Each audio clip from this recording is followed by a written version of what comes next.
Wizards of the Coast just dropped the biggest UA in history with nearly 50 pages of content, design notes, and rule changes for us to look at. I want to take you through a really quick summary so that you don't have to spend all of your time reading this huge document. The first thing that I want to point out is sort of this meta commentary that there are a lot of designer notes in this thing, a lot of change logs to let you know exactly what has and hasn't been changed. That's how I know that, honestly, the glossary on this thing, all of the rules, not as big of a change as you might think, and so I can pretty much skip over summarizing it for you. The next big thing to get to before we get to anything else is weapon masteries. These are additional abilities that each and every weapon has. However, you can only use the weapon mastery if you have a weapon masteries feature, like the barbarian and the fighter now do. This actually does a lot to differentiate weapons, as many weapons that were pretty similar in the past in terms of damage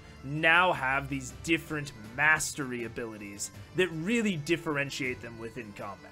I'm not sure that I love all of the specific implementations that we see in this document. Some of them are a bit boring, honestly, but some of them are very, very cool, and I think that the idea in general is very good for making fighters and barbarians and martials in general more dynamic in combat.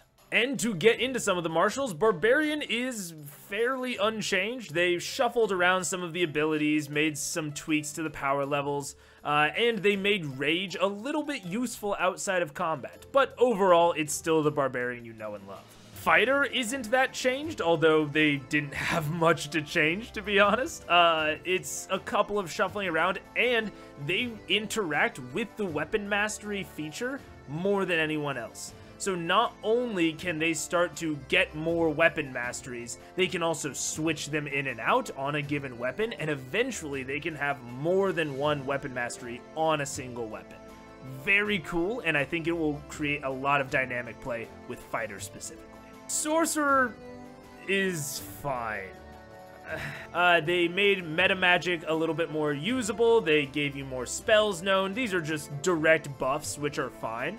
But they also gave you some inherent spells that you always know, like Chaos Bolt, which I guess they went and saw how much everyone loves Eldritch Blast, and they thought, let's just do that again. Yeah, I don't know. I already felt like Sorcerer was just a lukewarm wizard. It did not have enough that really set it apart as a spellcaster outside of its subclasses. They just kind of did it again. Now it's just a wizard who's stealing off of the Warlock's lunch. Speaking of Warlock, they've just removed things. That's it. They've removed things and combined things. It's a big change. Instead of having pact casting, Warlock just has normal spellcasting now. It spellcasts just like Druid, Bard, Cleric. You can already tell how I feel about this. Wizard, Sorcerer, it's the same. Which is fine. I understand why, because a lot of people don't like pact casting. And honestly, I'm not the biggest fan of pact magic in general, but they just are taking the safe way out. They're taking the easy way out. They're not exploring what could really be done to set Warlock apart more. But it just, I don't know. There's something very generic about the new Warlock, and one of the best things about Warlock was how unique it used to be. However, let me reverse my tone for Wizard. Oh boy, they did not change Wizard all that much, but what they did change is a doozy. They gave you a 3-spell combo, which you learn over the process of about 5 levels, with Modify Spell, Create Spell, and Scribe Spell.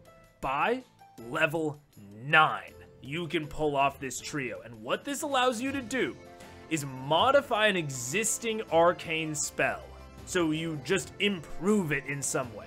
Some of the examples of this improvement include concentration. If the spell requires concentration, damage can't break your concentration. You can change the damage type.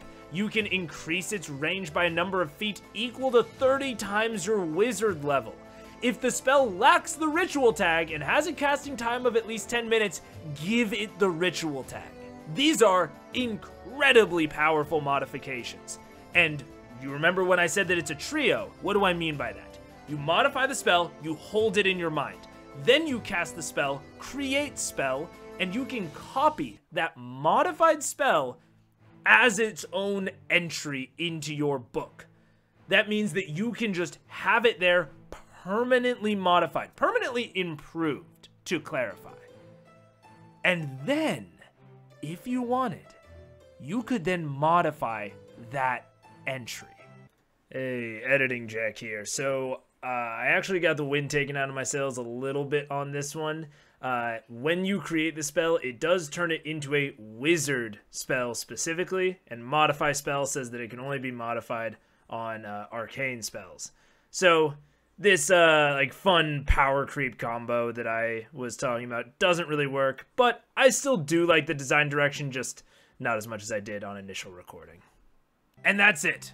Overall, I think that they took the weapon system and the wizard in very interesting directions, and while I may not like the exact implementation in this book, I think that the design direction is fantastic.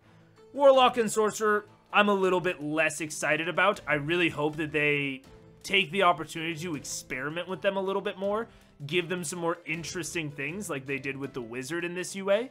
But overall, I think that this was a pretty positive bombshell of a UA.